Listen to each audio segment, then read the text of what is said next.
What's going on, everyone? Jeremy here from MTG Headquarters, and I am here to deck tech the deck I will be playing at Grand Prix Minneapolis, my first foray into Standard with Nayamigos, Aye!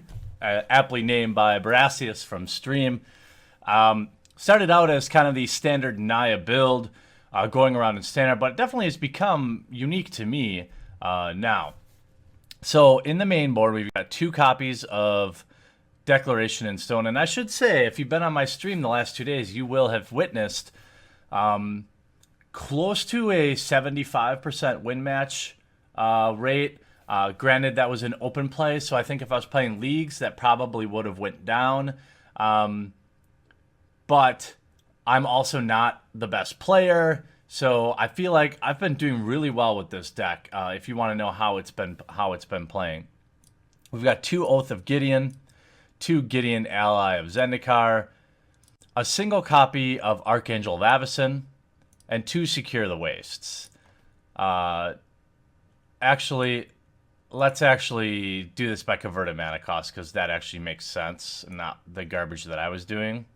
So we've got 4 Oath of Nissa. Now, this is really important for my many 2-land Oath of Nissa openers, which is generally a snap keep for me. We have 2 copies of Declaration in Stone, Oath of Chandra, 4 Sylvan Advocates, 2 Oath of Gideon in the 3-drop, 2 Radiant Flames. Now, for the GP, I might go to 3 and cut the Archangel. I'm not sure. I find that when I need Radiant Flames, okay, against Collected Company decks or things of that, or Zombies decks, things like that, I can never have enough. So 2 is, when I need them, 2 feels like it's not enough. When I don't need them, they all come out anyway. 2 Nissa Vastwood Seer. This is usually a target when I start sideboarding. 2 Nissa Voice of Zendikar. 2 Gideon Ally of Zendikar. 2 Arlen Cord.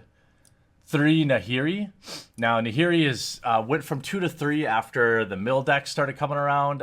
It gave me a great way to blow up enchantments if needed, like Fleeting Memories or Sphinx's Tutelage, stuff like that. A single copy of Archangel of Avacyn, 3 copies of Chandra Flamecaller, a single copy of Dragonlord Jamoka, and Dragonlord Atarka. These are both targets for Nahiri's ultimate, which happens all the time. 2 copies of Secure the Waste. Now, for the land, I've got 1. It's very complicated land base, but I run 25 lands. 1 Battlefield Forge, 3 Canopy Vista, 3 Cinderglade, 3 Evolving Wilds, 4 Forest, 3 Fortified Village, 3 Game Trail, a single Mountain, 2 Needle Spires, and 2 Plains. I feel like the mana would be a little more consistent if I did drop maybe at least 1 of the Needle Spires, or maybe both, and played Battlefield Forge instead, or added some more basics, went down to 2 Fortified Village, or 2 Canopy Vista, 2 Cinderglades, and played some basics. I've messed around with the mana. Yes, mana is an issue at times with this deck. However, Oath of Nissa and the sheer amount of Planeswalkers generally gets me out of it. Once I have 4 lands and an Oath of Nissa, I can do all the work I generally need to do. So, again, this is the 3-color deck problem. I don't have fetch lands, but, you know, 1 match in 5, I will have mana problems, and 1 out of 2 of those matches, I'll still find a way to win. So, it's just something I have to deal with. Let's look at the sideboard. This may interest some of you. So I run 2 Declaration in Stone, so if I need more removal, I can go to 4. 2 Hallowed Moonlights. I did have 3 at one time.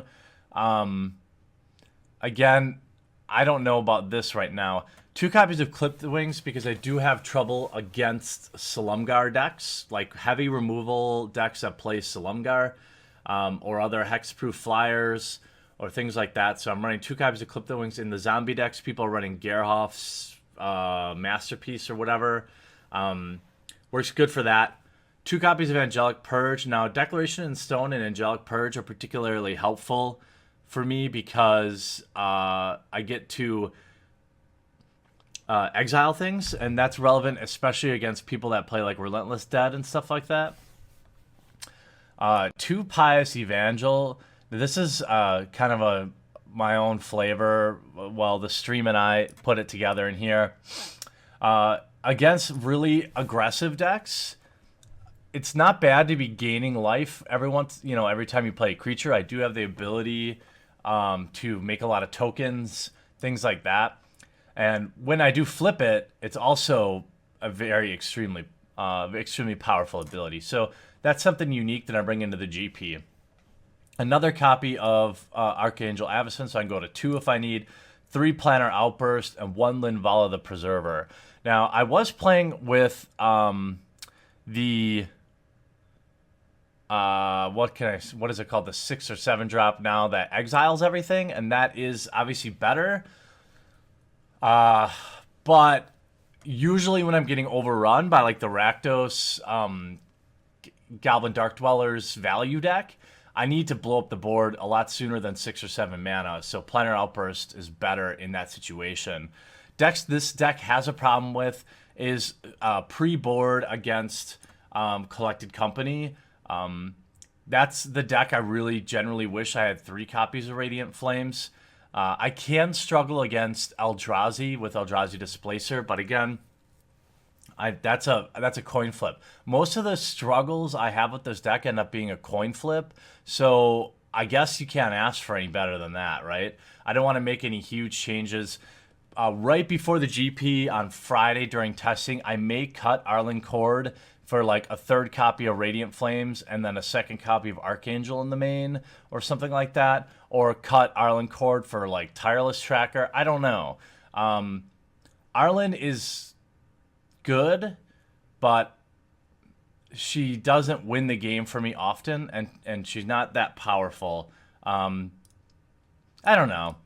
I'm having fun with the deck. The nice thing about this deck is you could take your own spin on it and do whatever you want. I'll put the deck list in the description below.